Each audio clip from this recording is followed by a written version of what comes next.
A very good morning to all of you, dear students. Here I am giving you a list of some wrong sentences and you have to correct them. So I will help you out in detecting the errors in each sentences. This is the syntax of subject verb agreement. देखिए इस grammar में subject verb agreement बहुत important होता है। Subject singular है या plural है, उसी के अकॉर्डिंग उसका वर्ब होता है। अगर सब्जेक्ट सिंगुलर है तो वर्ब भी सिंगुलर होगा, और अगर सब्जेक्ट प्लूरल है तो वर्ब भी प्लूरल होगा। इसे कहते हैं agreement of verb with its subject. So अब ये हम कैसे पहचानेंगे कि सब्जेक्ट सिंगुलर है या प्लूरल है? इसमें कई बार कन्फ्यूज़न हो जाता है ये पहचानने में कि सब्जेक्ट को सिंगुलर मानना होगा या प्लूरल मानना होगा। तो इसको कैसे पहचानते हैं ये चीज़ यहाँ देखेंगे। और इसमें कुछ ऐसे भी सेंटेंस हैं जिनमें आपको टेंस डिटेक्ट करना है कि क्या पर्टिकुलर जो टेंस दिया है वो टेंस क्या वहाँ पर सही है। तो वहाँ पर कुछ सेंटेंसेस ऐसे भी हैं जिसमें आपको टेंस सही करना होगा। तो सबसे पहले हम फर्स्ट सेंटेंस देखते हैं। बहुत इजी सेंटेंस है, आप सबको पता होगा, ही लाइक एप्पल्स। अब देखिए यहाँ पर क्या रॉन्ग है ही लाइक एप्पल्स में। तो यहाँ हम देखते हैं सब्जेक्ट कौन है, ही, और वर्ब कौन है, लाइक। अच्छा, ही कौन सा सब्जेक्ट है? ही जो है वो सिंगुलर सब्जेक्ट है। ही आप जानते हैं कि ही एक थर्ड पर्सन है, और थर्ड पर्सन का ये एक सिंगुलर सब्जेक्ट होता है। और इसके साथ में, और ये टेंस कौन सा है? प्रेजेंट इंडेफिनिट टेंस है कि वो एप्पल लाइक करता है, वो एप्पल्स पसंद करता है। तो ये प्रेजेंट इंडेफिनिट टेंस है। तो चूँकि ये सब्जेक्ट ही जो कि थर्ड पर्सन का सिंगुलर सब्जेक्ट है, तो आप जानते हैं कि अगर थर्ड पर्सन सिंगुलर सब्जेक्ट है, ही है, शी है, इट है, या कोई भी ऐसा नाउन जो सिंगुलर है, उसके साथ में वर्ब की फर्स्ट फॉर्म में एस या ई एस हम जोड़ देते हैं। और यहाँ पे देखिए एस या ई एस नहीं लगा हुआ है, तो इसी यही यहाँ पे रॉन्ग है। यहाँ पे क्या कर देंगे, ही लाइक्स एप्पल्स। यहाँ पर ये लाइक्स वर्ड आ जाएगा, तो सेंटेंस क्या बनेगा, ही लाइक्स एप्पल्स। अब उसके बाद में देखिए हम सेकंड सेंटेंस को देखते हैं।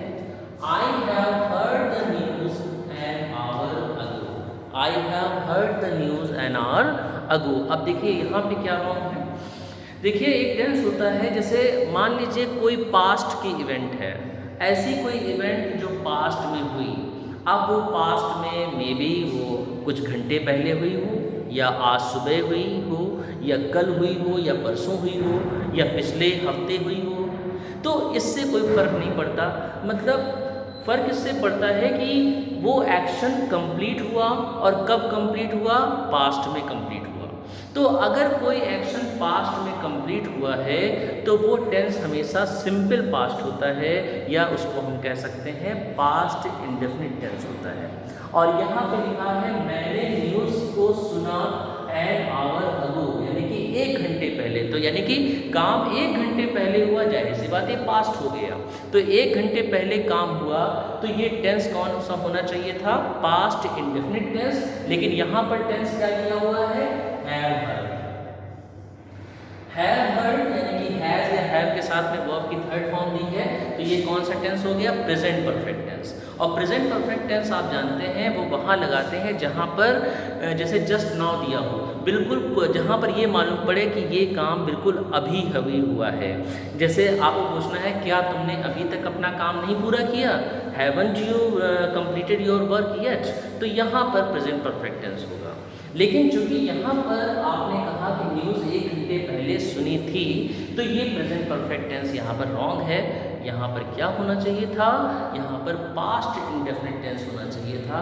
और आप जानते हैं पास्ट इंडेफिनिट में वर्ब की सेकंड फॉर्म लगाते हैं, इसीलिए हैव हर्ड पूरा कट जाएगा, और इसकी जगह पे क्या हो जाएगा, सिंपल क्या हो जाएगा, वर्ब। तो सेंटेंस क्या बनेगा, I heard the news an hour ago.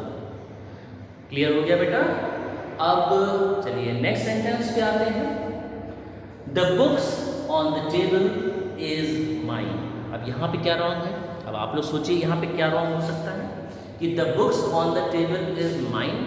यहाँ पे क्या रॉन्ग है? देखिए सबसे पहले हम सब्जेक्ट देखेंगे। सब्जेक्ट कौन है? The books. अब ये एक एडिशनल इंफॉर्मेशन है, वो बुक्स कहाँ रखी हैं? टेबल पे रखी हैं। तो टेबल से कोई मतलब नहीं है। मेन जो इसमें सब्जेक्ट है वो क्या है? द बुक्स है। आप लोग इस पे कंफ्यूज मत होइएगा कि जैसा कि जो बताया जाता है कि वर्ब के पहले का जो वर्ड होगा वो सब्जेक्ट होगा, ऐसा नहीं है। कई बार ऐसा नहीं होता है। ऑन द टेबल एक एडिशनल इंफॉर्मेशन है।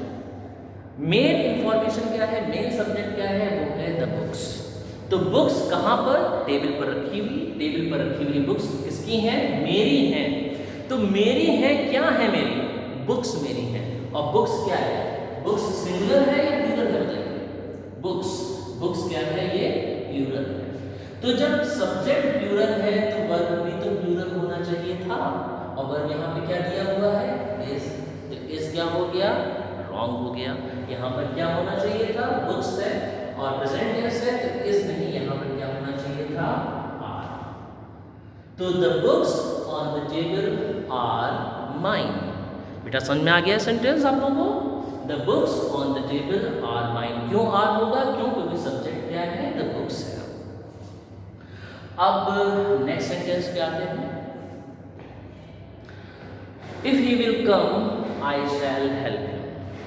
देखिए पहले मीनिंग को समझेंगे। If he will come I shell help him. अगर वो मेरे पास आएगा, अगर वो आएगा मैं उसकी मदद करूँगा। तो सबसे पहले तो इसे हम समझते हैं कि ये सेंटेंस जो है ये एक कंडीशनल सेंटेंस है। कंडीशनल सेंटेंस की पहचान क्या होती है? ये इफ से शुरू होते हैं। इसमें जो क्लॉज जो होता है, जो डिपेंडेंट क्लॉज जो होता है वो इफ से शुरू होता है। इफ से भी शुरू हो सकता है, अनलेस से भी शुरू हो सकता है। तो देखिए यहाँ पे इफ से शुरू हुआ है। तो इफ का मतलब क्या होता है? अगर। अगर वो मेरे पास आएगा मैं उसकी मदद करूँगा। तो अब हमें ये देखना है ये कंडीशन कैसी है, पॉसिबल है या इम्पॉसिबल है या इम्प्रॉबेबल है। तो देखिए ये कंडीशन क्या है? ये कंडीशन है कैसी है? आप लोग खुद सोचिए, ये कंडीशन पॉसिबल है या इम्पॉसिबल है? अगर वो मेरे पास आएगा तो मैं उसकी मदद करूँगा। कंडीशन कैसी है? कंडीशन है पॉसिबल, मतलब ये संभव हो सकता है।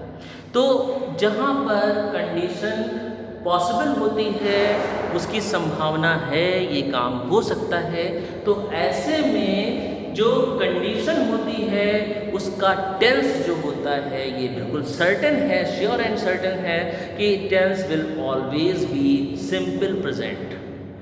Tense will always be present indefinite. अब देखिए यहाँ पे क्या दिया हुआ है? He will come. कौन सा दिया हुआ है? फ्यूचर इंडेफिनिट दिया हुआ है। तो फ्यूचर इंडेफिनिट यहाँ पर रॉन्ग है, ये पूरा रॉन्ग है। यहाँ पे विल कम। यहाँ पर कौन सा टेंस होना चाहिए था? यहाँ पर टेंस होना चाहिए था प्रेजेंट इंडेफिनिट टेंस। तो इफ ही विल कम की जगह पे हम क्या लिखेंगे? If he comes. ये क्या हो जाएगा? इफ ही कम्स, यानी कि अगर वो मेरे पास आता है। ये हुई कंडीशन, ये पॉसिबल कंडीशन हुई। अगर वो मेरे पास आता है, if he comes I shell help him. तो ये कंडीशन पॉसिबल क्यों थी? तो ये एक और रीजन भी है कि देखिए इसके साथ में जो उसका जो मेन क्लॉज है वो फ्यूचर इंडेफिनिट टेंस में है। तो ये इसकी पहचान होती है कि अगर मेन क्लॉज फ्यूचर इंडेफिनिट में है तो जो डिपेंडेंट क्लॉज होगा, जो इफ क्लॉज होगा, वो हमेशा प्रेजेंट इंडेफिनिट में रहेगा। चलिए अब हम लोग now let's see the fifth sentence and it is also very important sentence. The train started before he reached the station. देखिए बहुत इंपॉर्टेंट सेंटेंस है ये कि the train started before he reached the station, यानी कि train start हो गई before, पहले, ही रीच द स्टेशन, यानी कि उसके स्टेशन पहुंचने से पहले। यानी कि ट्रेन स्टार्ट हुई उसके स्टेशन पहुंचने से पहले। तो यहाँ क्वेश्चन ये बनता है कि ये दोनों ही एक्शन जो हैं, पहला है स्टार्टेड और दूसरा है रीच्ड। ट्रेन स्टार्ट हुई और वो स्टेशन पहुंचा, ये दोनों ही एक्शन कौन से टेंस में है? ये दोनों ही एक्शन कौन से टेंस में है? पास्ट टेंस में है। अब देखिए यहाँ पे अभी हम ये नहीं कह रहे हैं पास्ट इंडेफिनिट है या पास्ट परफेक्ट है, पास्ट कॉन्टिन्यूअस है, ये मैं नहीं बता रहा हूँ। मैं क्या कह रहा हूँ कि ये दोनों ही टेंस कौन से हैं, दोनों ही पास्ट के हैं, दोनों इंसिडेंट पास्ट में हुई।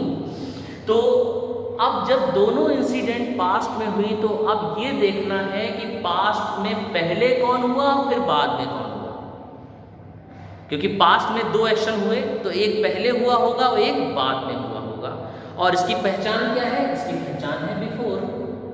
तो जाहिर सी बात है बिफोर से पहले जो आया वो फर्स्ट एक्शन है, और बिफोर के बाद जो आया वो कौन सा एक्शन है, वो सेकंड एक्शन है।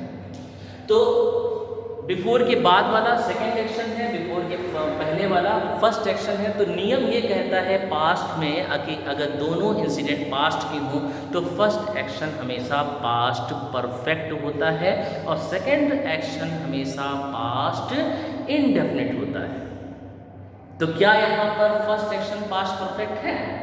नहीं, स्टार्टेड दिया हुआ है, पास्ट इंडेफिनिट दिया हुआ है, वर्ब की सेकंड फॉर्म दी है। हमें इसको चेंज किसमें करना है, ये है रॉन्ग, और हमें इसको किसमें चेंज करना है, पास्ट परफेक्ट टेंस में। और पास्ट परफेक्ट में लगती है हैड प्लस थर्ड फॉर्म। तो ये ट्रेन स्टार्टेड क्या हो जाएगा, द ट्रेन हैड स्टार्टेड।